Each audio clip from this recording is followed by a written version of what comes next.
My name is Meme, and this summer I basically researched the limitations of SPECT quantification targeted alpha therapy. And I got to work with my amazing mentor, Yumeng Feng, or Dr. Feng, and she actually works in the field of biomedical engineering, which I'm really interested in. And so it was really interesting to just learn about this over the summer.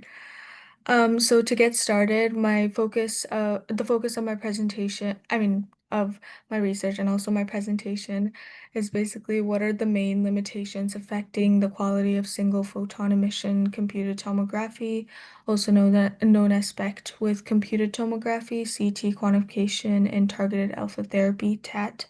All of these three things I'll be talking about in the next slide, so don't worry if you guys don't know what that is. And my goals are just to my goals over the summer was to basically just explore how SPECT CT imaging supports targeted alpha therapy, TAT in cancer treatment, and also was to examine quantitative accuracy of SPECT CT for alpha emitting isotopes, and also summarize methods, challenges, and future directions in improving imaging for TAT. So TAT is basically uses alpha emitting radiopharmaceuticals, which are basically drugs to kill cancer cells precisely. And alpha particles have high energy but also short range, which means that they can travel short distances, which can minimize the damage to healthy tissues in the body. But accurate imaging is essential for TAT to actually work. So, because, again, it can help with checking radiopharmaceutical distribution, measuring radiation dose, monitoring treatment response, and SPECT-CT, which is like a type of imaging, plays a key role in visualizing where the therapy goes inside the body. So to expand, SPECT and CT, those are two different imaging systems, but they're combined together. But when they're combined together, they're better for TAT. So SPECT is just a technique on its own that can track a radiopharmaceutical, which is again a radioactive drug that moves inside the body. And when a doctor injects a radioactive drug into the body, it travels to specific places like a tumor, and the radioactive atom basically gives off like gamma photons, which are just like invisible energy particles. And the SPECT scanner basically detects them, which can help the doctor create pictures of where the drug went and how much is there. And it like just produces 3D functional images, which can show where the drug accumulates, which I just said. And then CT is basically a standard X-ray based imaging method, and this is more anatomical. It would show like bones and organs, and when they're combined together, get the functional and also the structural parts of an image, which is really good, and it kind of helps the doctor see where the drug is going in the body with like anatomical context. And also it's used for dosimetry, which is basically a measurement of like radiation doses and treatment planning and monitoring. And why SPECT is useful for TAT? Well, it lets researchers and clinicians basically track the drug's distribution inside the body, which is really important. And it also again enables dosimetry, which basically measures how much radiation tumor and also normal tissues are receiving.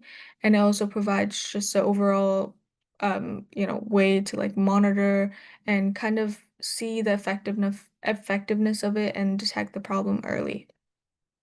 So just to give you guys like a visual, this is what the SPEC CT machine looks like.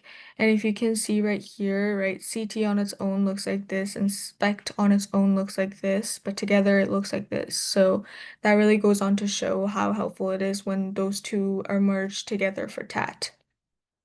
So let's move on to methods. So my approach this summer was to basically do a literature review of peer-reviewed articles published within the last decade on SPECT-CT imaging for alpha therapy.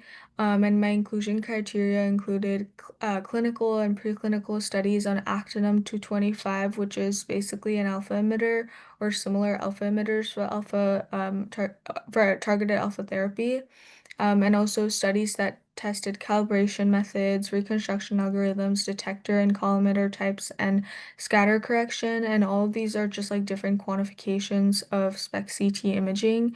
And me and my mentor, we looked at 10 key studies that focus on quantitative SPECT-CT for alpha emitters, resolution improvement techniques, dose calculation methods, challenges in accuracy and imaging quality, phantom and clinical evaluations. Phantom is just like a simulation that, uses clinical evaluation but adds on to like a specific feature, and also future trends for TAT imaging. So let's talk about some key findings that I, found on the different articles. So quantitative imaging is possible but challenging. So this means that like measuring activity from alpha emitters and images is feasible, but it is difficult because of low signal and tissue absorption, and also advanced techniques such as Monte Carlo modeling, which is one of the techniques that I read in an article by Houghton, one of the authors that I'll talk about when I go to references. And this is basically just a computer simulation that predicts how particles behave in the body, and also improve reconstruction algorithms, which is like a mathematical method used to rebuild clearer images, and it can improve accuracy.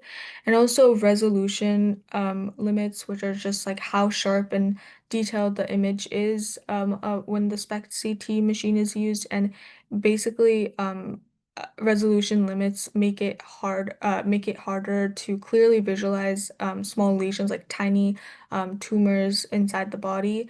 And also dosimetry using SPECT-CT uh, is essential for personalized treatment, and that's basically just kind of calculating the radiation dose absorbed by organs and tumors. And also ongoing developments in hardware such as pinhole collimators, which are basically special imaging components that allow high detail for small regions, help improve image clarity.